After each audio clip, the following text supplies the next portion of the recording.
ನಮಸ್ಕಾರ, ನೀವು ನೋಡ್ತಾ ಇರೋದು ಸಿಜೆ ಕರ್ನಾಟಕ ನ್ಯೂಸ್. ಎಲ್ಲ ಮಾಧ್ಯಮ ಮಿತ್ರರನ್ನ ಕರೆಸಿದ ಕಾರಣ ಪ್ರತಿ ವರ್ಷ ಜುಲೈ 26, 1999ಕ್ಕೆ ನಾವು ಕಾರ್ಗಿಲ್ ಯುದ್ಧವನ್ನ ಗೆದ್ದಿದ್ದೆವು.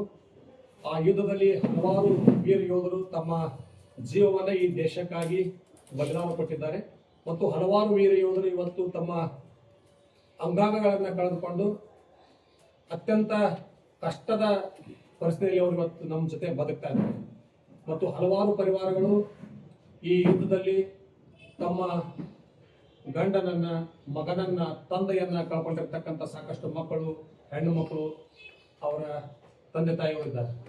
ಹೀಗಾಗಿ ಪ್ರತಿ ವರ್ಷ ಜುಲೈ 26ರಂದು ನಾವು ಆ ವೀರ ಯೋಧರಿಗೆ ಒಂದು ಗೌರವ ಸಮರ್ಪಣೆಯನ್ನ ಮಾಡಬೇಕು ಅನ್ನುವ ನಿಟ್ಟಿನಲ್ಲಿ ಶ್ರೀ ಕಂದಗಲ್ ಹನುಮಂತರಾಯ ರಂಗಮಂದಿರದೊಳಗ ಬೆಳಗ್ಗೆ 11 ಗಂಟೆಗೆ ನಾವು ಕಾರ್ಗಿಲ್ ವಿಜಯ ದಿವಸವನ್ನು ಹಮ್ಮಿಕೊಳ್ತೀವಿ. ಅದರ ನಿಮಿತ್ತ ಇವತ್ತು ತಮ್ಮೆಲ್ಲರನ್ನ ಕರೆಸಿದ್ದೀವಿ. ಈ ಸುದ್ದಿಗೆ, ಈ ಮಾಧ್ಯಮ ಪ್ರಕಟಣೆಯನ್ನ ಕುರಿತು ನಮ್ಮ ಜಿಲ್ಲಾಧ್ಯಕ್ಷರಾಗಿರ್ತಕ್ಕಂಥ, ಜಿಲ್ಲಾ ಮಾಜಿ ಸೈನಿಕರ ಕಲ್ಯಾಣ ಸಂಘದ ಅಧ್ಯಕ್ಷರಾಗಿರ್ತಕ್ಕಂಥ ಸುಬೇದಾರ್ ರಾಮಪ್ಪ ಎಲ್ಕೆ, ನಮ್ಮ ಜಿಲ್ಲಾ ಮಾಜಿ ಸೈನಿಕರ ಕಲ್ಯಾಣ ಸಂಘದ ಉಪಾಧ್ಯಕ್ಷರಾಗಿರ್ತಕ್ಕಂಥ ಆನರರಿ ಕ್ಯಾಪ್ಟನ್ ಕಾಸಿಲಿಂಗ್ ಶೇಗಾವಿ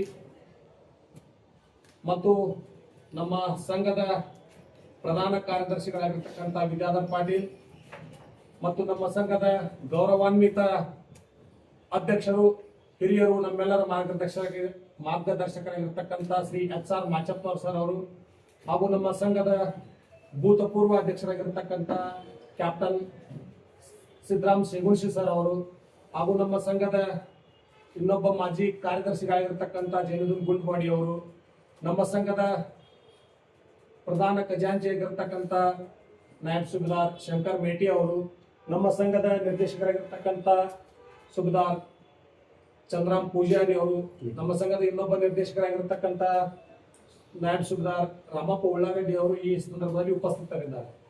ಈ ಮುಂದಿನ ಸುದ್ದಿಗೋಷ್ಠಿಯನ್ನು ನಮ್ಮ ಸಂಘದ ಅಧ್ಯಕ್ಷರು ನಡೆಸಿಕೊಡ್ತೀನಿ.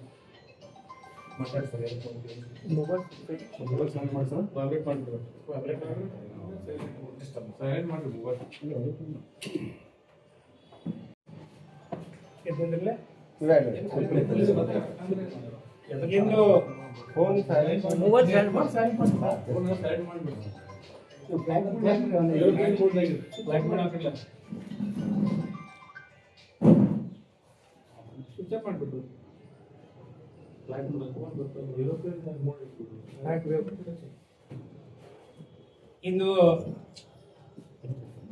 ಶುಭ ಮುಂಜಾನೆ ನಮ್ಮ ಜಿಲ್ಲೆಯ ಮಾಜಿ ಸೈನಿಕರ ಸಂಘದಲ್ಲಿ ಉಪಸ್ಥಿತರಿರುವಂತಹ ನಮ್ಮ ಹಿರಿಯ ಗೌರವಾಧ್ಯಕ್ಷ ಆಗಿರುವಂತ ಪಾಚರ್ ಸಾಹೇಬ್ರೆ, ನಮ್ಮೆಲ್ಲ ಸಂಘದ ಮಾಜಿ ಹಾಗೂ ಹಾಲಿ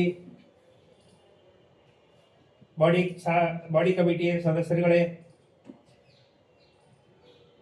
ನಮ್ಮ ಬಂಧು ಮಿತ್ರರಾದಂಥ ಪತ್ರಕರ್ತ ಮಿತ್ರರೇ, ಇವತ್ತು ನಾವು ಅಡ್ವಾನ್ಸ್ ಆಗಿ, ದಟ್ ಮೀನ್ಸ್ 26 ಜುಲೈ 2026ರಂದು ವಿಜೃಂಭಣೆಯ ಒಂದು ಹಬ್ಬದ ಆಚರಣೆಯನ್ನು ಮಾಡ್ತೀವಿ ಅನ್ನುವಂತ ಒಂದು ಭಾವನೆ ನಮ್ಮಲ್ಲಿ ಅದ. ಕೆಲವೊಂದು ಕುಟುಂಬಗಳಿಗೆ ತಾಪ, ವೇದನೆ ಇದ್ರೂ ಕೂಡ ಅವರು ನಮ್ಮ ವಿಜಯೋತ್ಸವ, ದೇಶದ ಸೈನಿಕರು ಮಾಡಿದಂತಹ ಒಂದು ಕಾರ್ಯಕ್ರಮದಲ್ಲಿ ಜಯಶಾಲಿಗಳಾದಂತಹ ಒಂದು ಪರಿಸ್ಥಿತಿ ಇರೋದ್ರಿಂದ ಅವರು ಹಬ್ಬದ ಆಚರಣೆಯನ್ನು ಮಾಡಲಿಕ್ಕೆ ಭಾಗಿಯಾಗ್ತಾರೆ ಅಂತ ನನ್ನ ವಿಚಾರ. ಇಡೀ ದೇಶದಲ್ಲಿ ಸೈನಿಕರು ಯಾವ ರೀತಿ ಕಾರ್ಯಾಚರಣೆ ಮಾಡ್ತಾರೆ ಅನ್ನುವಂತ ಒಂದು ಉದ್ದೇಶ ಹಿಂದಿನ ಕಾಲದಲ್ಲಿ ಆಗಿದ್ದ ಸಮಸ್ಯೆಗಳನ್ನು ನಾವು ಕಂಡಿಲ್ಲ. ಅವಾಗ ಕೆಲವರು ಇದ್ದೇವು, ಕೆಲವರು ಇರ್ಲಿಕ್ಕಿಲ್ಲ. ಇವತ್ತಿನ 1999ರಲ್ಲಿ ಆದಂತಹ ಒಂದು ಕಾರ್ಗಿಲ್ ವಿಜಯೋತ್ಸವದಲ್ಲಿ ಭಾಗಿಯಾದಂತಹ ಸೈನಿಕರು, ಅವರಿಗಾದಂತಹ ಒಂದು ಹುತಾತ್ಮರಾದಂತಹ ಸೈನಿಕರ ಒಂದು ಅನಿಸಿಕೆಗಳು ಅಥವಾ ಕುಟುಂಬಗಳು, ಎಷ್ಟೋ ಕುಟುಂಬಗಳು ಹೆಚ್ಚು ಕಡಿಮೆ 527 ಜನರು ಹುತಾತ್ಮರಾದರು.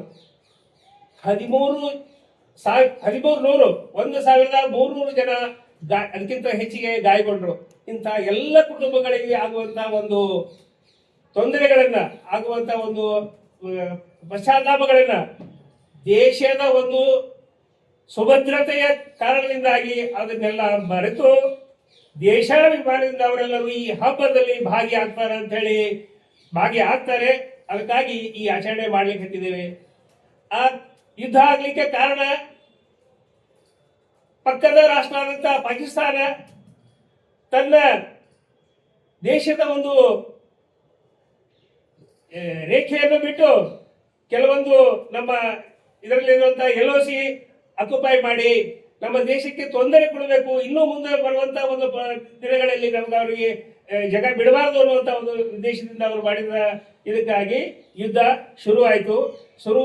ಆದರ ನಮ್ಮ ಸೈನಿಕರು ಅತಿ ಎತ್ತರವಾದಂತ 18,000 ಹಾಕಿರುವಂತಹ ಒಂದು ಗುಡ್ಡಗಳನ್ನು, ಪರ್ವತಗಳನ್ನು ಏರುವಂತಹ ಒಂದು ಹವ್ಯಾಸದಿಂದ ಅವರು ಮೇಲೆ ನಮ್ಮ ಭಾರತೀಯ ಸೈನಿಕರು ಕೆಳಗಡೆ ಇದ್ರೂ ಸಹಿತ ಅದನ್ನ ಅವರು ಬರುವ ಗುಂಡಿನ ಮಳೆಯಿಂದ ಒಂದು ಪ್ರೊಟೆಕ್ಷನ್ ತಗೊಂಡು ಅವರಿಗೆ ಒಂದು ಅನುಕೂಲ ಆಗದೇ ಇದ್ರೂ ಸಹಿತ ಅದನ್ನ ಪರಿಶ್ರಮದಿಂದ ಸಾಧಿಸಿ ಮೇಲೇರಿ ಎದುರಾಳಿಗಳನ್ನು ಎದುರಿಸಿ ಅವರನ್ನ ಸದೆ ಬಡಿದು ಅವರೇನು ಅಕ್ಯುಪೈ ಮಾಡಿದ್ರಲ್ಲ ಅವೆಲ್ಲ ದ್ರಾಸ ಮತ್ತು ಈ ಕಾರ್ಗಿಲ್ ಈ ಎಲ್ಲ ಪ್ರದೇಶಗಳನ್ನು ಅವರು ಏನು ಮಾಡಿದ್ರು, ವಾಪಸ್ ಪಡೆಯುವಂತ ಒಂದು ಮಹಾನ್ ಕಾರ್ಯವನ್ನು ಮಾಡಿದ್ರು. ಆ ಎಲ್ಲ ಕಾರ್ಯಗಳನ್ನು ಮೆಚ್ಚಿ ನಾವೆಲ್ಲರೂ ಏನದ ನಾವು ಸುಕೃತ ಇರ್ಲಿಕ್ಕೆ ಕಾರಣ ಏನಂದ್ರ ಆ ರೀತಿ ಮಾಡಿದ ಸೈನಿಕರ ಒಂದು ಸೇವೆಯನ್ನು ನಾವು ನಡೆಸಿಕೊಂಡು ಇವತ್ತಿನ ಕಾಲದಲ್ಲಿ ನಾವು ಜೀವನ ಮಾಡಬೇಕಾಗಿದೆ. ಈ ಯುದ್ಧದ ಪರಿಣಾಮವನ್ನು ಕೆಲವೊಂದು ನಮ್ಮ ದೇಶದ ಭಾರತೀಯ ಹೆಮ್ಮೆಯ ತಾಯಂದ್ರು ಹೇಳ್ತಾರ. ಏನ್ ಹೇಳ್ತಾರ ಅಂತ ಹೇಳಿದ್ರೆ, ಇಷ್ಟೆಲ್ಲ 527 ಜನರು ಹುತಾತ್ಮರಾದ್ರಲ್ಲ ಅಂತದೆಲ್ಲ ನೋಡ್ಕೊಂಡು ಹೇಳ್ತಾರ, ನನ್ನ ಒಬ್ಬನೇ ಮಗ ಅದರಲ್ಲಿ ಭಾಗಿಯಾದಂತ 527ರಲ್ಲಿ ಒಂದು ತಾಯಿ ಮಗ ಒಬ್ಬನೇ ಇದ್ದ, ಅವ ಭಾಗಿಯಾಗಿದ್ದ. ನನಗ ಅವ ಹುತಾತ್ಮ ಆದ. ಭಗವಂತ ನನಗೆ ಇನ್ನೊಂದು ಮಗ ಇದ್ರ ಅವನು ಕೂಡ ನಾನು ದೇಶ ಸೇವೆಗೆ, ದೇಶ ರಕ್ಷಣೆಗೋಸ್ಕರ ನಾನು ಕಳಿಸಿದ್ಯಲ್ಲ ಅನ್ನುವಂತಹ ಭಾವನೆ ಆ ತಾಯಿ ವ್ಯಕ್ತ ಮಾಡೋದ್ರಿಂದ ನಮ್ಗೆ ಅನಿಸ್ತದ ದೇಶಾಭಿಮಾನ ಭಾರತ ದೇಶದಲ್ಲಿ ಹೇಗಿದೆ ಅನ್ನುವಂಥದ್ದು. ಯುದ್ಧ ಮಾಡಿ ಬರೀ ಮದ್ದು ಗುಂಡುಗಳಿಂದ ನಮ್ಮ ದೇಶ ಗೆದಿಲಿಲ್ಲ. ಈ ರೀತಿಯ ಭಕ್ತಿ ಭಾವ ಇರೋದ್ರಿಂದ, ದೇಶದ ಬಗ್ಗೆ ಅಭಿಮಾನ ಇರೋದ್ರಿಂದ, ನಮ್ಮೆಲ್ಲ ಹಿಂದಿರುವಂತಹ ತಂದೆ ತಾಯಿಗಳ ಆಶೀರ್ವಾದ ಇರೋದ್ರಿಂದ ಸತತ ಪ್ರಯತ್ನ ಮಾಡಿ ಕಷ್ಟಪಟ್ಟಾಗ ನಮ್ಮ ದೇಶಕ್ಕೆ ಅವರೇನದ ಬಿಟ್ಟು ಓಡಿ ಹೋಗುವಂತಹ ಪರಿಸ್ಥಿತಿ ಬಂತು, ಅವರು ಬೆನ್ನು ತೋರಿಸುವಂತಹ ಪರಿಸ್ಥಿತಿ ಬಂತು. ಅದರಿಂದ ನಾವು ಈಗ ಸ್ವಾತಂತ್ರ್ಯತೆಯನ್ನು ಗಳಿಸಿಕೊಂಡಿವೆ ಅಂತ ನಾನು ಹೇಳಬಹುದು.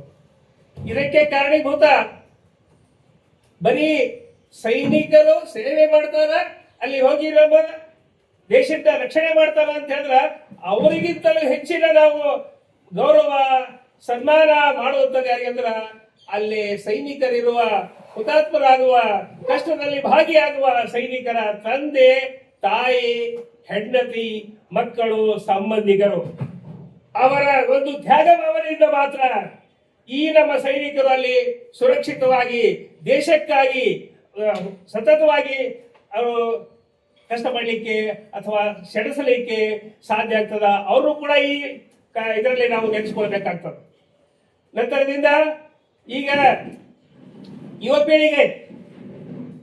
ಪೀಳಿಗೆಗೆ ನಾವು ಏನು ಸಂದೇಶ ಕೊಡಬೇಕಂತ ಹೇಳಿದ್ರೆ, ಹಿಂದಿನ ಸಮಯದಲ್ಲಿ ಏನೇನೋ ಯುದ್ಧಗಳಾಗ್ಯಾವ ಅವೆಲ್ಲ ಟೈಮ್ನಲ್ಲಿ ಅವ್ರು ಇರ್ಲಿಲ್ಲ ಅಂತಂದ್ರೆ 99 ನಂತರ ಆದ ಒಂದು ಈ ಕಾರ್ಯಕ್ರಮ ನೋಡೋದ್ರಿಂದ ಅವ್ರಿಗೆ ಏನ್ ಅನಿಸ್ಬೇಕು ಅಂತ ಹೇಳಿದ್ರ, ಯುದ್ಧ ಭೂಮಿಯಲ್ಲಿ ಈ ರೀತಿ ಕಾರ್ಯಕ್ರಮಗಳು ಆಗ್ತಾವಲ್ಲ, ನಮ್ಮ ದೇಶ ಸುರಕ್ಷಿತ ಇರ್ಲಿಕ್ಕೆ ಸೈನಿಕರು ಕಾರಣೀಭೂತರಲ್ಲ ಅಂತ ಹೇಳಿ ಅವರ ಮಕ್ಕಳಿಗೆ, ಅವರು ಮುಂದೆ ಬರುವಂತಹ ಪೀಳಿಗೆಗೆ ದಾರಿದೀಪವಾಗಿ ನಡೀಲಿಕ್ಕೆ ಒಂದು ಅನುಕೂಲ ಮಾಡಿಕೊಡುವಂತಹ ಒಂದು ಪರಿಸ್ಥಿತಿಯನ್ನ ನಿರ್ಮಾಣ ಮಾಡಲಿಕ್ಕೆ ಈ ನಮ್ಮ ಕಾರ್ಗಿಲ್ ವಿಜಯೋತ್ಸವದ ಹಬ್ಬ ಆಚರಣೆ ಅವರಿಗೆ ಅನುಕೂಲ ಆಗ್ತದ.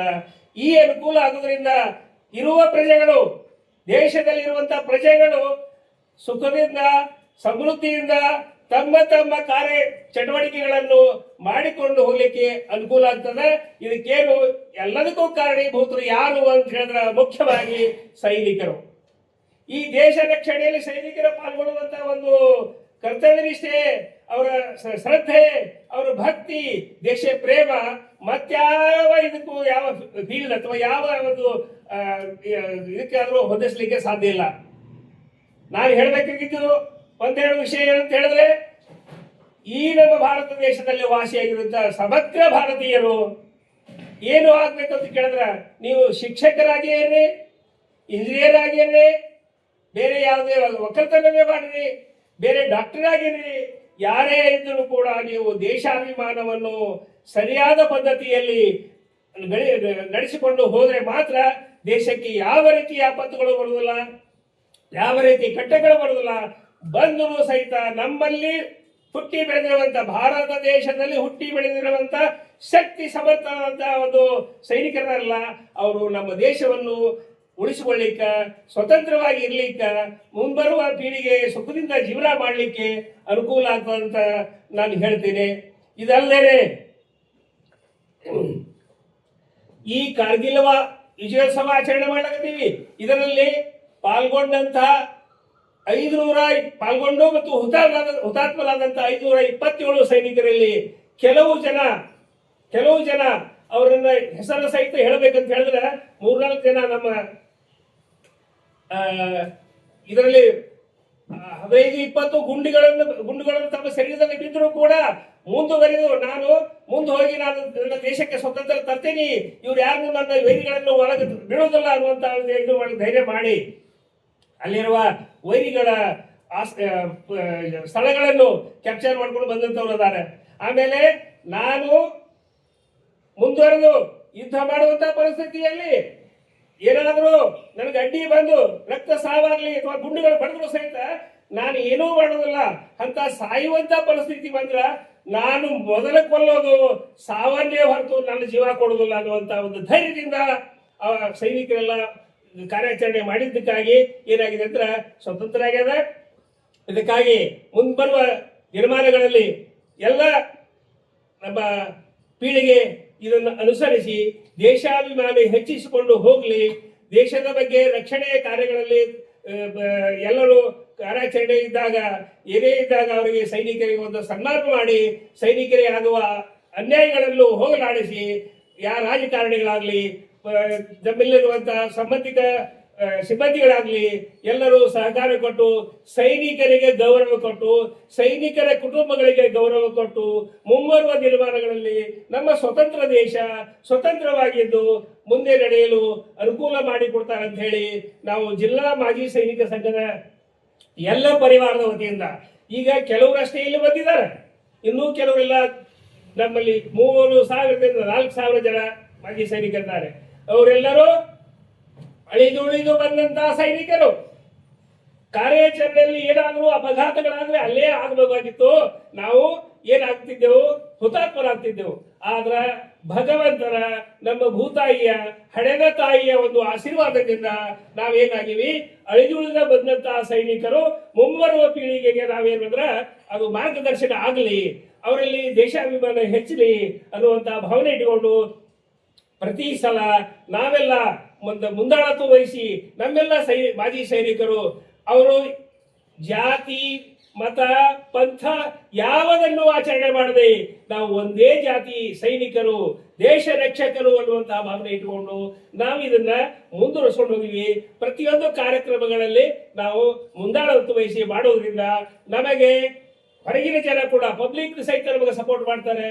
ತಾವೆಲ್ಲ ಇದ್ಯಾವುದು ಮೀಡಿಯಾ ಮಿತ್ರರು ಕೂಡ ಸರ್ಕಾರ ಸಾಕಷ್ಟು ಮಾಡಿದರೆ, ಸಾಕಷ್ಟು ಪೇಪರ್ಗಳಲ್ಲಿ ಬಂದಿವೆ. ಇದರಿಂದ ಬೇರೆ ಏನೋ ಅಲ್ಲ, ನಾವು ಮಾಡೋದು ದೇಶ ಸೇವೆ.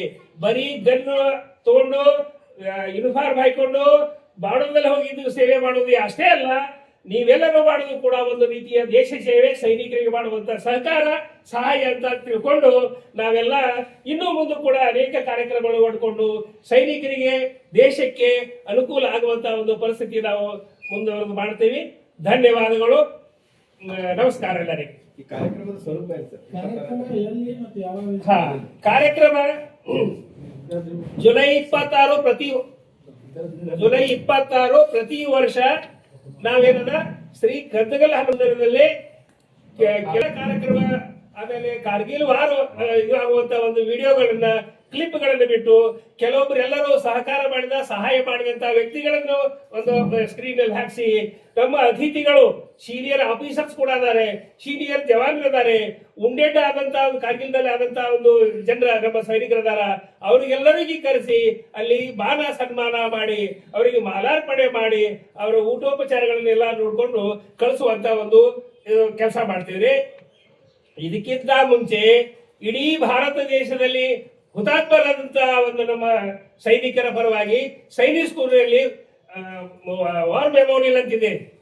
ವಾರ್ ಮೆಮೋರಿಯಲ್ ಅಂದ್ರೆ ಒಂದು ನೆನಪಿನ ಒಂದು ಇದಾಗ್ತಿದೆ. ಎಲ್ಲಾ ದೇಶದ ಅಲ್ಲಿ ಇದಾಗಿರುವಂತ ಒಂದು ಭಾವನೆ ಇಟ್ಟುಕೊಂಡು ವಾರ್ ಮೆಮೋರಿಯಲ್ಗೆ 7 ಗಂಟೆಗೆ ನಾವು ಮಾಲಾರ್ಪಣೆ ಮಾಡಿ ರೀತ್ ಲೇಯಿಂಗ್ ಸರ್ಮನಿ ಅಂತ ಹೇಳ್ತಾರೆ. ರೀತ್ ಲೇಯಿಂಗ್ ಅಂದ್ರೆ ಒಂದು ನಮ್ಮ ಆರ್ಮಿ ಇದರಲ್ಲಿ ಒಂದು ಮಾಲೆಯನ್ನು ಮಾಡಿ ಅದನ್ನ ಅರ್ಪಣೆ ಮಾಡಿ ಪ್ರತಿಯೊಂದು NCC ಅವರು ಬರ್ತಾರೆ, ಸೈನಿಕ್ ಸ್ಕೂಲ್ದವರು, ಮತ್ತೆ ನಮ್ಮ ಸೈನಿಕರು, ವಿಡೋಸ್ ಎಲ್ಲರೂ ಬರ್ತಾರೆ.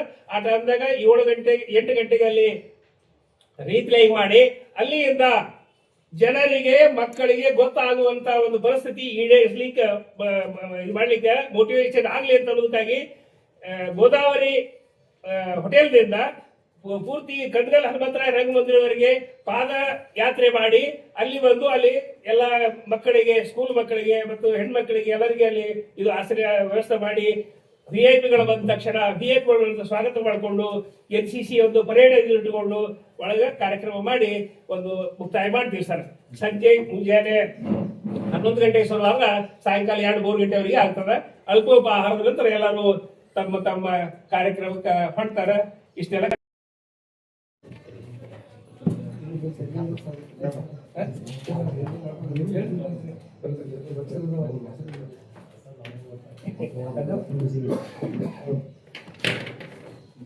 ಎಲ್ಲ ಮಾಧ್ಯಮಗಳಿಗೆ ವಂದನೆಗಳು. ಇವತ್ತಿನ ಈ ಪತ್ರಿಕಾಗೋಷ್ಠಿಯನ್ನು ಕೊಟ್ಟಿರುವ ಕಾರಣ ಏನಂತಂದ್ರೆ ಈ 1999ರಲ್ಲಿ ಕಾರ್ಗಿಲ್ ವಿಜಯ ದಿವಸವನ್ನ ನಾವು ಮಾಡ್ತಿದ್ವಿ. ಯಾಕಂದ್ರೆ 1999ರಲ್ಲಿ ಪಾಕಿಸ್ತಾನದೊಂದಿಗೆ ನಮ್ಮ ಸೈನಿಕರು ಯುದ್ಧದಲ್ಲಿ ಗೆದ್ದಿರುವ ಸಂಭ್ರಮದ ದ್ಯೋತಕವಾಗಿ 26/7/2026 ಗಂಧಗಲ್ ಶ್ರೀ ಹನುಮಂತರಾಯ ರಂಗಮಂದಿರ ವಿಜಯಪುರದಲ್ಲಿ ಪ್ರತಿ ವರ್ಷದಂತೆ ಈ ವರ್ಷವೂ ಸಹ ನಾವು ಹುತಾತ್ಮ ವೀರ ಯೋಧರಿಗೆ ಮತ್ತು ಅವರ ಪರಿವಾರದವರಿಗೆ ಗೌರವ ಸೂಚಿಸುವ ನಿಟ್ಟಿನಲ್ಲಿ ಆ ಕಾರ್ಯಕ್ರಮವನ್ನು ಹಮ್ಮಿಕೊಂಡಿದ್ದೀವಿ. ಈ ಕಾರ್ಯಕ್ರಮದ ಅಡಿಯಲ್ಲಿ ಬೆಳಿಗ್ಗೆ 7:30ಕ್ಕೆ ನಮ್ಮ ವಿಜಯಪುರದ ಸೈನಿಕ ಶಾಲೆಯಲ್ಲಿರ್ತಕ್ಕಂಥ ಹುತಾತ್ಮರ ಒಂದು ಸನ್ನಿಧಿಗೆ ನಾವು ಶ್ರದ್ಧಾಂಜಲಿಯನ್ನ ಅರ್ಪಿಸಿ ಸ್ಯಾಟಲೈಟ್ ಬಸ್ ಸ್ಟ್ಯಾಂಡ್ ನಿಂದ ಹಿಡ್ಕೊಂಡು ಗಂಧಗಾಲ್ ಹನುಮಂತರಾಯ ರಂಗಮಂದಿರದವರೆಗೂ ಈ ಅನೇಕ ಅಕಾಡೆಮಿಗಳು, ಸ್ಕೂಲ್ ಮಕ್ಕಳು ಹಾಗೂ ಮಾಜಿ ಸೈನಿಕರು ಮತ್ತು ಅವರ ಪರಿವಾರದವರು ಪಥಸಂಚಲನದ ಮೂಲಕ ಸಾರ್ವಜನಿಕರಲ್ಲಿ ಮತ್ತು ಯುವಕರಲ್ಲಿ ಒಂದು ದೇಶ ಪ್ರೇಮವನ್ನ ಹುಟ್ಟು ಹಾಕುವ ನಿಟ್ಟಿನಲ್ಲಿ ಇದನ್ನ ನಾವು ಪಥಸಂಚಲನವನ್ನು ಕೈಗೊಳ್ತಾ ಇದ್ದೀವಿ. ಆಮೇಲೆ ಶ್ರೀ ಗಂಧಗಲ್ ಹನುಮಂತರಾಯ ರಂಗಮಂದಿರದಲ್ಲಿ ಅನೇಕ ಸಾಂಸ್ಕೃತಿಕ ಕಾರ್ಯಕ್ರಮ ಜರುಗಲಿವೆ. ಆಮೇಲೆ ಶಾಲಾ ಮಕ್ಕಳಿಂದ ಕಾರ್ಗಿಲ್ ವಿಜಯೋತ್ಸವದ ಸಣ್ಣ ಒಂದು ಕಿರುಚಿತ್ರವನ್ನು ಸಹ ನಾವು ಪ್ರದರ್ಶಿಸಿ ನಂತರ ಯುದ್ಧದಲ್ಲಿ ಭಾಗವಹಿಸಿದ ಅನೇಕ ವೀರ ಯೋಧರನ್ನ ಆಮೇಲೆ ವೀರ ನಾರಿಯರನ್ನ ಸನ್ಮಾನಿಸುವುದರ ಮೂಲಕ ಆ ಎಲ್ಲ ವೀರ ಯೋಧರಿಗೆ ಮತ್ತು ಅವರ ಮಕ್ಕಳಿಗೆ, ಅವರ ತಂದೆ ತಾಯಿಗೆ ಒಂದು ಗೌರವ ಸಮರ್ಪಣೆಯನ್ನ ಮಾಡುವ ನಿಟ್ಟಿನಲ್ಲಿ ಈ ಕಾರ್ಯಕ್ರಮ ಹಮ್ಮಿಕೊಂಡಿರ್ತೀವಿ. ಆ ಕಾರ್ಯಕ್ರಮಕ್ಕೆ ಎಲ್ಲ ಮಾಧ್ಯಮ ಮಿತ್ರರು ಆಗಮಿಸಿ ಆ ಕಾರ್ಯಕ್ರಮಕ್ಕೆ ಒಂದು ಯಶಸ್ಸಿನ ಮೆರಗನ್ನು ತಾವು ಕೊಡಿಸ್ಬೇಕಂತ ತಮ್ಮಲ್ಲಿ ಕಳಕಳಿ ವಿನಂತಿಯನ್ನ ಮಾಡಿಕೊಂಡು ನನ್ನ ಮಾತನ್ನು ಮುಗಿಸ್ತೇನೆ. ನಮಸ್ಕಾರ.